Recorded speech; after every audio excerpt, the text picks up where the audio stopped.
Really, James? The other guy could do much better than you, my sister-in-law's sharp voice echoed through the silent dining room, causing all the forks to stop in midair. I was sitting at the polished mahogany table at my wife's parents' house in Connecticut, surrounded by 16 members of her family for our traditional Sunday dinner. The plate of roast lamb in front of me had completely lost its flavor when Rachel, my wife's younger sister, decided to turn our family meal into my public humiliation. "Rachel," my wife Lisa whispered, but her voice carried more embarrassment than indignation. "What?" "I'm just being honest," Rachel continued, his blue eyes sparkling with a mischief I knew well. "I mean, look at him. And then look at Marcus. There's no comparison." Marcus. The college boyfriend Rachel loved to mention at every opportunity. The guy who had become a successful plastic surgeon in Miami, while I worked as a high school teacher in a small town in the middle of nowhere. My name is James, and at 32, I had just been publicly belittled in front of the entire family of the woman I had loved for 6 years. Awkward silence spread across the table like a wine stain on a white tablecloth. Lisa's parents avoided my gaze, her cousins fidgeted nervously with their napkins, and my wife just stared at me with an expression I couldn't quite read. "James is a wonderful man," her grandmother's frail voice broke the silence. "He makes our Lisa happy." "Does he?" Rachel raised a perfectly shaped eyebrow. "Because Marcus called last week asking if she was okay. It seems like he still cares a lot about you, Lisa." I felt my hand squeeze the fork tighter than necessary. Rachel's provocation was nothing new, she'd been doing it since the day I met Lisa. But this time there was something different in his eyes. An overconfidence, as if he knew something I didn't. Lisa finally spoke, her voice low and controlled. "Rachel, you need to stop this. Now." "Why?" "Because you're hurting James's feelings." She laughed, a sharp sound. "Look, Lisa, you know I've always supported you. But when I see you wasting your life with someone who makes in a year what Marcus makes in a month." Enough. The word came out louder than I intended, causing everyone to turn toward me. For the first time that evening, Rachel looked surprised. I placed my fork carefully next to my plate, wiped my mouth with my napkin, and stood up slowly.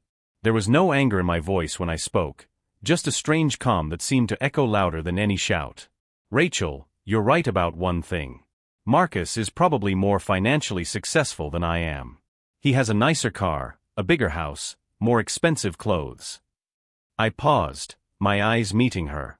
"But there's a fundamental difference between us." The silence was absolute now. "I treat Lisa like the amazing woman she is. And you just gave me the perfect proof of why she chose to stay with me and not go back to he." I turned to Lisa, expecting to see pride in her eyes, expecting her to stand by me as she had so many times before. Instead, I saw something that made my blood run cold. Embarrassment. Not because Rachel had humiliated me, but because I had defended myself. "James, maybe we should go," she murmured, not looking him in the eye. At that moment, something changed inside him. It wasn't anger or sadness, it was a cold, crystal-clear clarity. For 6 years, I had been the understanding husband, the respectful son-in-law, the patient brother-in-law. And for the first time, I saw with perfect clarity how my patience had been interpreted. Not as maturity, but as weakness. I smiled at Rachel, a smile that seemed to confuse her completely. "You know, Rachel, thank you for your honesty. I really mean it. If you're enjoying this story of how a moment of humiliation can reveal truths we'd rather ignore, don't forget to subscribe to the channel. Because what happened in the weeks that followed changed not only my life, but the way this entire family sees me." As Lisa nervously gathered her purse, I already knew that this would be our last Sunday visit. But what no one at that table suspected was that I had already begun documenting certain inconsistencies in Rachel's seemingly perfect life. And when the time was right to use that information, well, she would find out exactly what it means to underestimate someone. The trip home was spent in complete silence. Lisa drove with her white knuckles gripping the steering wheel, while I stared out the passenger window, processing every detail of the last 90 minutes. Rachel had always been a problem. From the first day Lisa took me to meet her family 6 years ago, she had made a point of putting me down. At the time, I thought it was just an overprotective younger sister. Over time, I realized it was something much more calculated and cruel. She was 26, 2 years younger than Lisa, but she always acted like she was the moral authority in the family. With a marketing degree from the most expensive private university in the state, courtesy of her parents, obviously, she had never worked a day in her life. His career project was an Instagram account where he posted photos of expensive products he received as gifts, pretending to be a lifestyle influencer. But what really bothered me about Rachel wasn't her futility or laziness. It was her supernatural ability to manipulate family situations to make me look inadequate. Like the time I suggested a Mexican restaurant for Lisa's mom's birthday, and Rachel commented, "Really, James? You guys always choose such simple places." Marcus always took Lisa to the most exclusive restaurants in town. Or when I mentioned that Lisa and I were saving up for a delayed honeymoon, and Rachel sighed dramatically, "I can imagine how frustrating it must be for you, Lisa, to have to save up for things that should be basic in a marriage." Each comment was a little stab wrapped in fake sisterly concern. And what made me most furious was how Lisa reacted, his reaction. She never defended me openly, just changed the subject or muttered an unconvincing Rachel. But tonight's dinner had been different. Rachel wasn't just being passive-aggressive, she had declared open war. And for the first time, she had mentioned Marcus directly and personally. Marcus Chen, the ghost who had haunted his marriage for 6 years. Lisa and he had dated throughout college, a 4-year relationship that ended when he was accepted into medical residency in Miami. According to Lisa, it was a mutual and amicable decision. They wanted different things out of life. But Rachel always hinted that there was more to the story. Comments about how Marcus still asked about Lisa, or how he was building exactly the life Lisa always dreamed of. And now, apparently, he had called last week. "Lisa," I said finally, when we were 10 minutes from home, "we need to talk about what happened today." She sighed heavily. "James, please. It was just an unpleasant dinner." Rachel was being Rachel. Rachel was being cruel. And he didn't defend me. I told her to stop. He muttered for her to stop. "There's a difference." Lisa finally looked at him, and I saw something in his eyes that made my blood run cold. It wasn't guilt or regret. It was anger. At me. "What did you want me to do, James? Yell at my sister in front of the whole family? Make an even bigger scene?" "I wanted you to support him. I wanted you to defend his husband when someone publicly humiliates him." "You defended yourself just fine," she said, in a tone I couldn't quite place. We arrived home, our little 2-bedroom house that we had bought 3 years ago with a lot of hard work and a loan we were still paying off. It was modest, but it was ours. At least, I thought it was. Lisa went straight to her room. I stayed in the living room, still processing the night, when his phone vibrated with a message. It was from an unknown number, but I recognized the Miami area code. "Hi, James. It's Marcus. I got his number from Rachel. Can we talk?" My first reaction was anger. How dare he contact me directly? And why the hell had Rachel given his number to him? But then a strange curiosity took hold of me. For 6 years, Marcus had been a shadow in my life, a presence constantly invoked but never real. Now he wanted to talk to me directly. I typed a simple reply. "About what?" The answer came quickly. "About Lisa. And about things you should know." I glanced down the hallway to our bedroom, where Lisa was probably already getting ready for bed.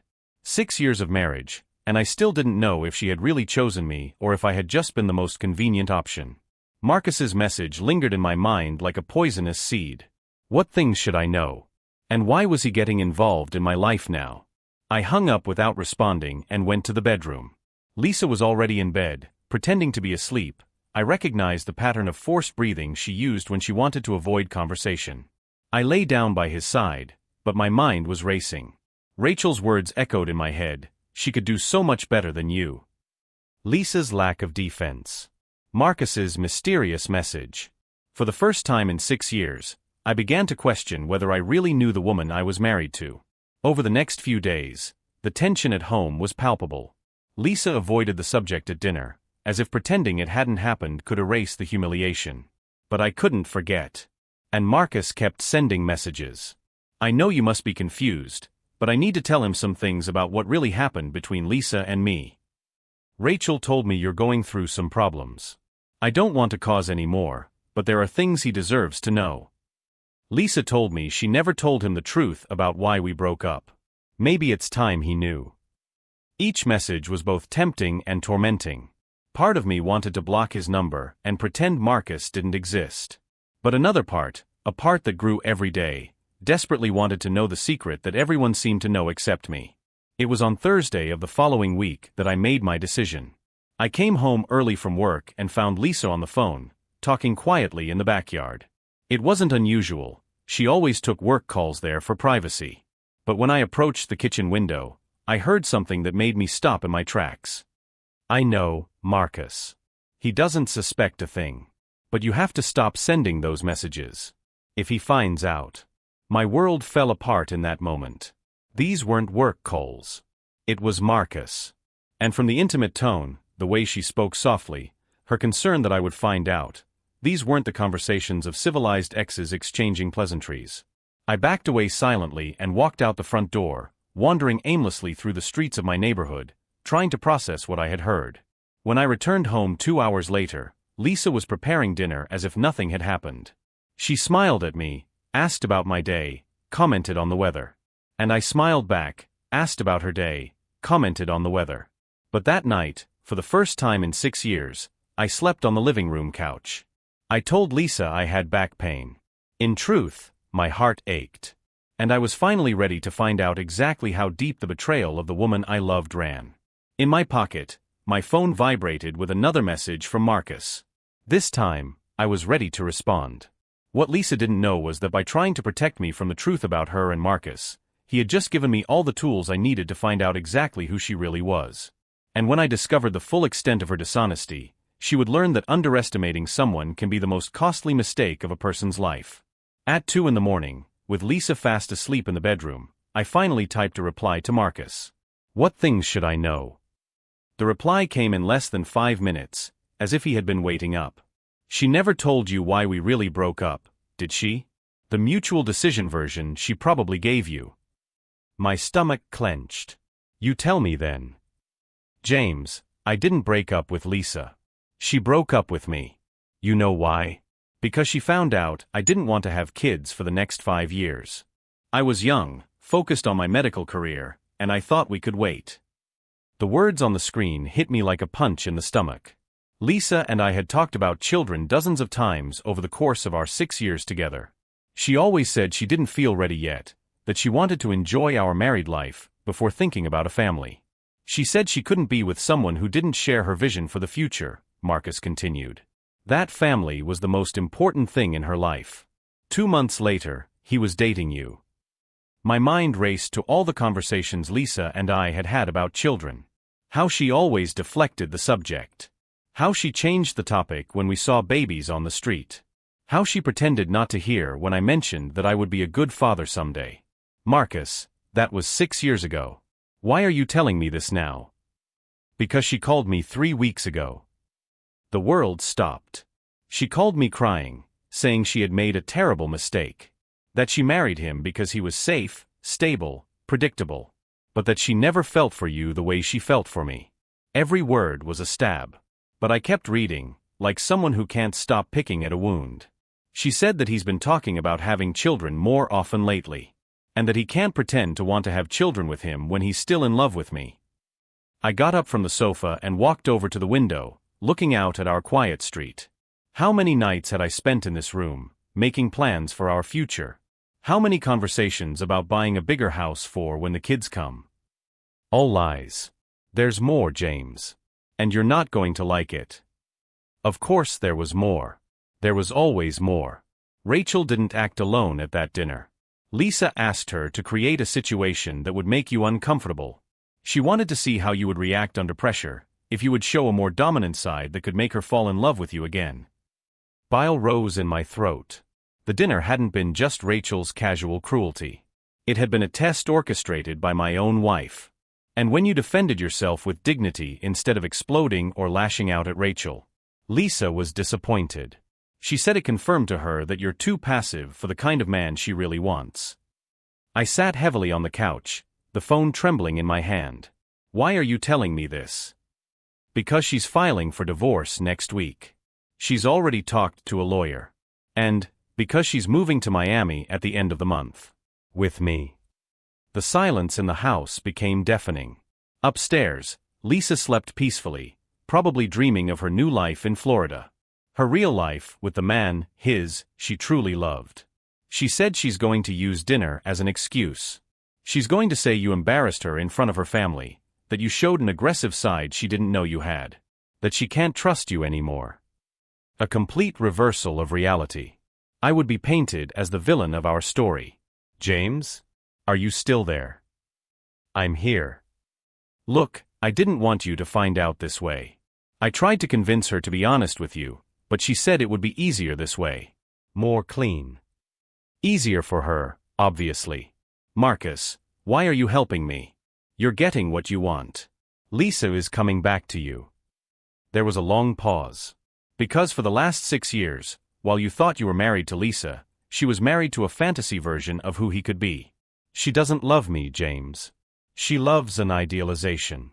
And honestly, after hearing how she planned to manipulate and discard you, I'm not sure I want to be with that version of Lisa anymore.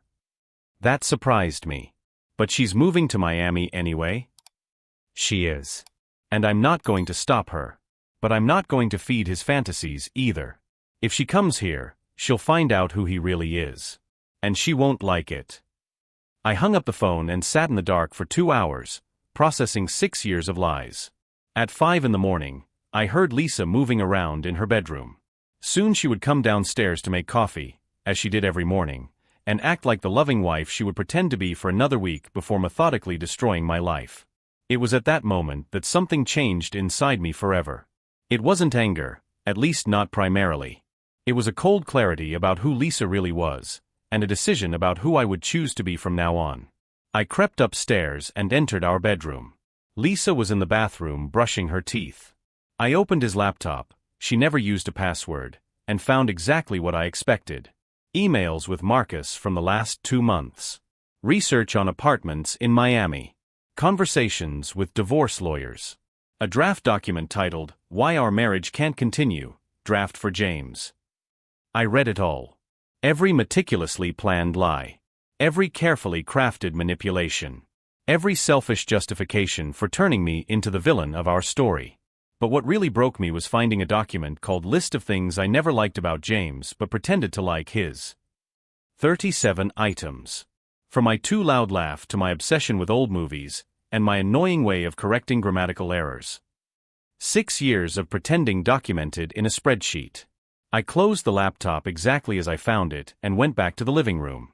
Lisa came down 20 minutes later, smiling and asking me why I was up so early. I couldn't sleep, I replied, kissing her on the cheek as he always did. She made coffee for both of us, a morning ritual I had always found romantic and now knew she secretly hated.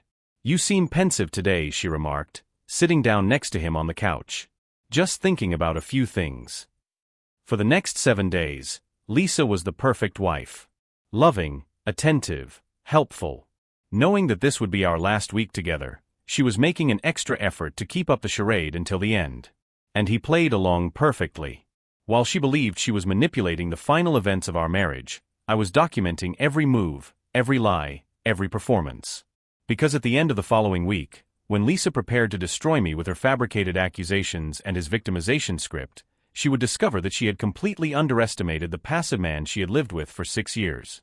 What she didn't know is that high school teachers develop a very specific skill, detecting when someone is lying, documenting evidence, and presenting facts in an irrefutable manner.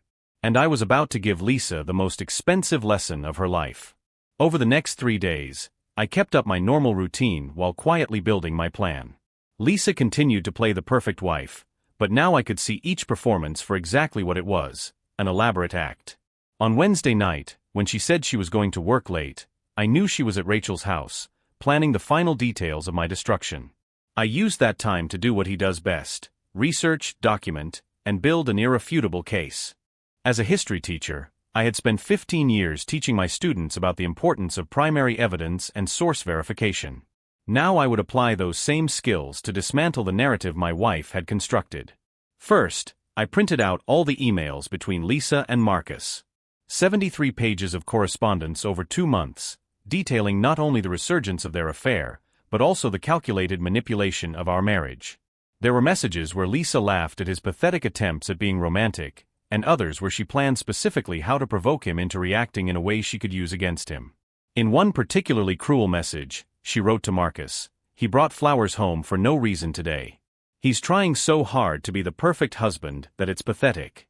Little does he know that every desperate gesture he makes only confirms how inadequate he is." I organized every lie, every manipulation, every moment she had pretended to love me while secretly planning to discard me, in chronological order. The pattern was clear and devastating. But emails weren't enough. I needed something more solid, more legal. On Thursday, I called Tom Morrison, a divorce lawyer I had met at a parent-teacher conference. Tom always seemed competent and straightforward, qualities I would need in the coming weeks. "James, what a surprise. How can I help you?" "Tom, I need a confidential consultation about divorce." But it's not what he's thinking. I explained my situation without going into emotional detail. Tom listened quietly as I described the evidence I had gathered. "James, this completely changes the landscape of a divorce proceeding. With this evidence of emotional infidelity and planning for marital abandonment, you have a very strong position. Especially considering that she emptied accounts and planned to move to another state." "Tom, I don't just want a strong position. I want her to face the full consequences of her choices." "I understand. Let's get to work." Meanwhile, Lisa stepped up her manipulation campaign. On Friday night, she suggested we watch a romantic movie, something that he had said in his emails he hated doing with me. During the movie, she made comments about how important honest communication is in relationships, and how some people are capable of real change. The irony was almost unbearable. On Saturday, she proposed that we visit Rachel to clear up the misunderstanding from dinner. Obviously, this was part of the plan to put me in another situation where I would appear inadequate or aggressive. "Sure," he replied calmly. "It would be good to resolve this." Lisa seemed surprised by my agreement, but quickly masked it with a relieved smile. The visit to Rachel was a masterclass in family manipulation.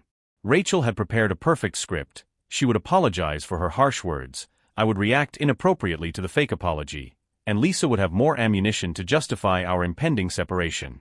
"James, I'm really sorry for what I said at dinner," Rachel began, her words sounding rehearsed. Sometimes his concern for Lisa makes him speak without thinking.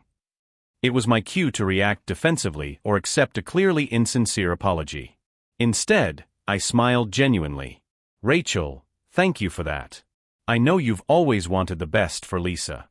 In fact, her words have made me reflect a lot on our life together. The two women exchanged confused glances. That wasn't in the script.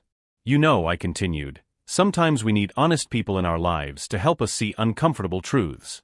Her candor has really opened my eyes. Rachel was visibly uncomfortable now, not knowing how to interpret my response. "And Lisa," I turned to my wife, "I've been thinking a lot about our conversation on the way home that night. You were right, sometimes we need to evaluate whether we're really giving people what they deserve." Lisa forced a smile, but I saw the flash of panic in her eyes.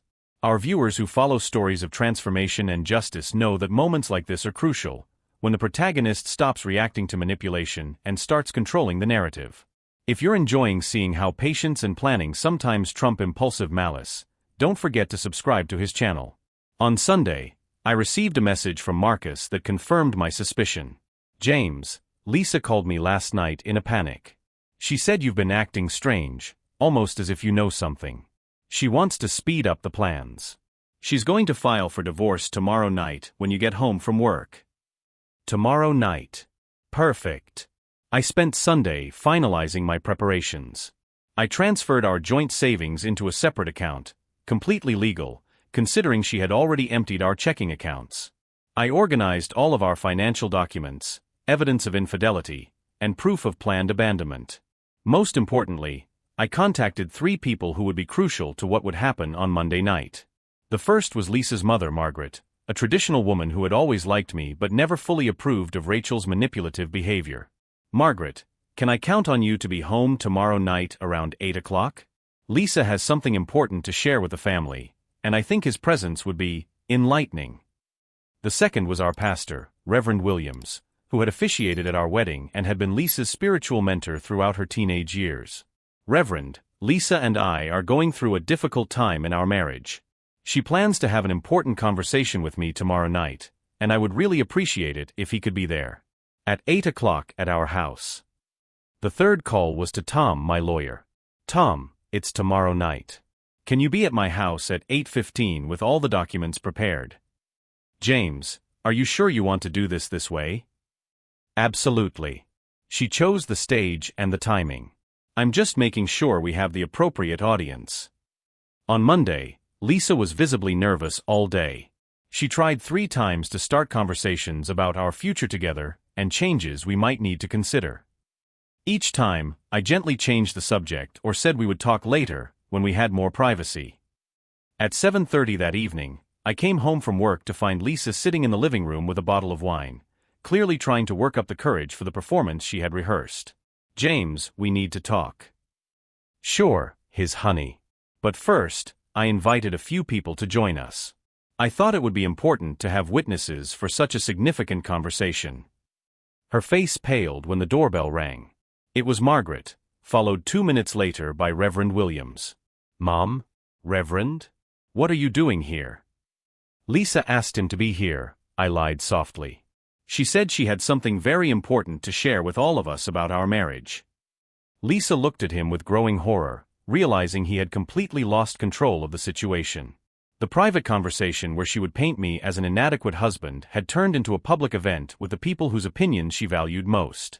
When Tom Morrison rang the doorbell at 8:15, carrying a briefcase full of legal documents, Lisa finally realized that she had seriously underestimated the passive man she had lived with for 6 years.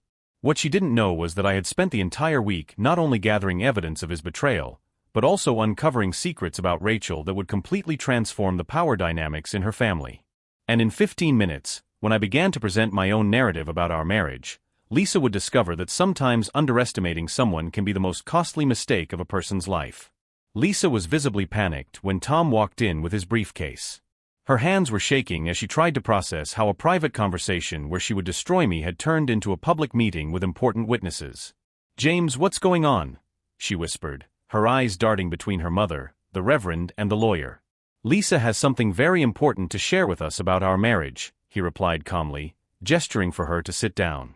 In fact, she spent the entire week planning this conversation. Margaret frowned. Lisa, dear, you look upset. What's going on? It was fascinating to watch Lisa try to recalibrate her strategy in real time.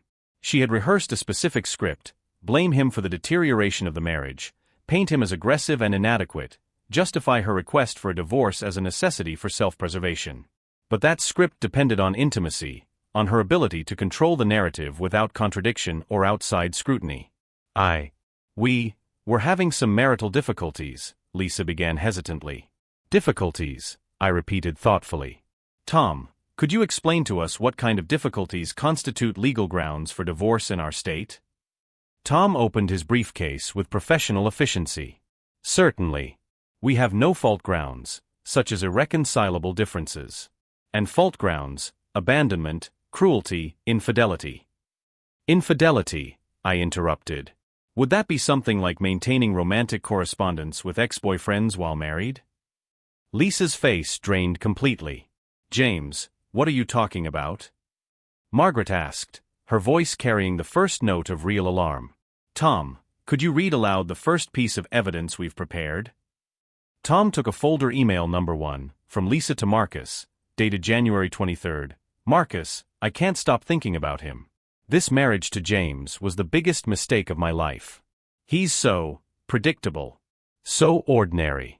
When I'm in his arms, I remember what true love should be like. Margaret gasped. Reverend Williams closed his eyes as if in prayer.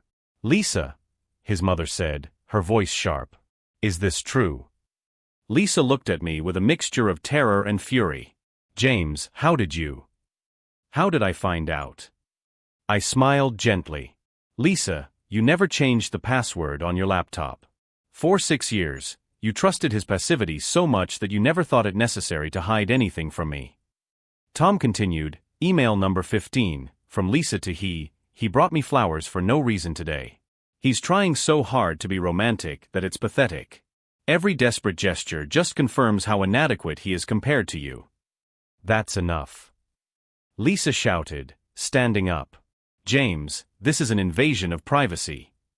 Reverend Williams, I turned to our pastor. In her experience with marriage, what is the difference between privacy and secrecy in a marriage? The Reverend, a wise man who had married hundreds of couples, chose her words carefully. Privacy protects the relationship. Secrets destroy it. And romantic secrets with ex-partners. Lisa, I am deeply disappointed. Tom, continue with email number 28, I instructed. From Lisa to Marcus, the plan is working perfectly. Rachel will create a situation at the next family dinner that will make James uncomfortable. If he reacts badly, I'll have the justification I need for divorce. If he doesn't react, I'll confirm that he's too weak for her. Either way, I'll be free to move to Miami with him by the end of the month. The silence in the room was absolute. Margaret was staring at her daughter as if she were a stranger. Lisa, her mother said slowly, you orchestrated that awful dinner? You asked Rachel to humiliate James on purpose. Lisa tried a different approach, tears welling up in her eyes. Mom, you don't understand. I've been unhappy for years. James is a good man, but he's not the right man for me. I have a right to happiness.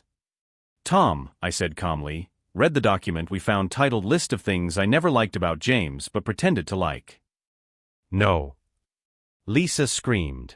37 items. Tom continued relentlessly. Item number 1, her laugh is too loud and embarrassing in public. Item number 12, he always corrects grammatical errors, which irritates me deeply. Item number 23, her obsession with old movies is childish and annoying. Margaret was crying now. Lisa, honey, why did you lie for so long? Why weren't you honest? Because, Lisa exploded, James was safe. He was stable. He loved her unconditionally. It was easier than facing his own choices, I finished. Tom, show them the final document. Tom pulled out a bank transfer printout. Lisa completely emptied the couple's joint accounts 3 days ago. $23,500 transferred to a personal account in Miami. You stole our money? Margaret was incredulous.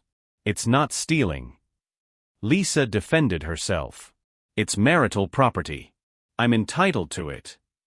Not when there's proven infidelity and planned abandonment, Tom corrected professionally.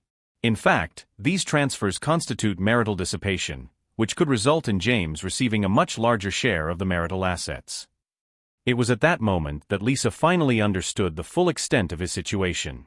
There was no narrative she could construct, no story she could tell that would transform the concrete evidence in front of me. She had spent weeks planning to paint me as the villain of our story. Instead, she had just revealed herself as a calculating manipulator in front of the 3 people whose opinions she valued most. James, she said, her voice finally showing real desperation, you don't understand. I didn't want it to be like this. I thought. You thought I was too passive to find out. Too predictable to fight back. Too ordinary to deserve basic honesty. I stood up and walked over to where she was standing, stopping at a respectful distance. Lisa, you were right about one thing. I am predictable. I'm so predictable that when I discovered your lies, I did exactly what any honest person would do. I documented the truth, sought legal counsel, and prepared to protect my rights. And because you deserve to hear the whole truth before forming opinions about our divorce. What Lisa couldn't understand yet was that this was only the first act of my response. As she prepared to discover the consequences of 6 years of lies and manipulation, I was about to show her exactly how much she had underestimated the ordinary man she had chosen to toy with. 3 months later, Lisa was back, living with her parents in Connecticut. Marcus had quickly discovered who she really was when she arrived in Miami, a woman willing to destroy anyone to get what she wanted. The divorce was finalized with Tom presenting all the evidence of infidelity and marital dissipation. Lisa lost her alimony and had to return the money she had stolen from our accounts, plus interest. But true justice came when Margaret confronted Rachel about her part in the charade. Rachel, trying to distance herself from the scandal, ended up admitting that she had orchestrated similar situations against other boyfriends of Lisa's over the years. Margaret cut off Rachel's financial support completely, forcing him to get his first real job at the age of 26. James, Margaret called me last week, I always knew you were a good man. I'm sorry I didn't see what my daughters were doing. Today, I live in a new house, smaller than the last one, but genuinely mine. I've taken up the guitar again, a hobby I had abandoned because Lisa secretly hated it.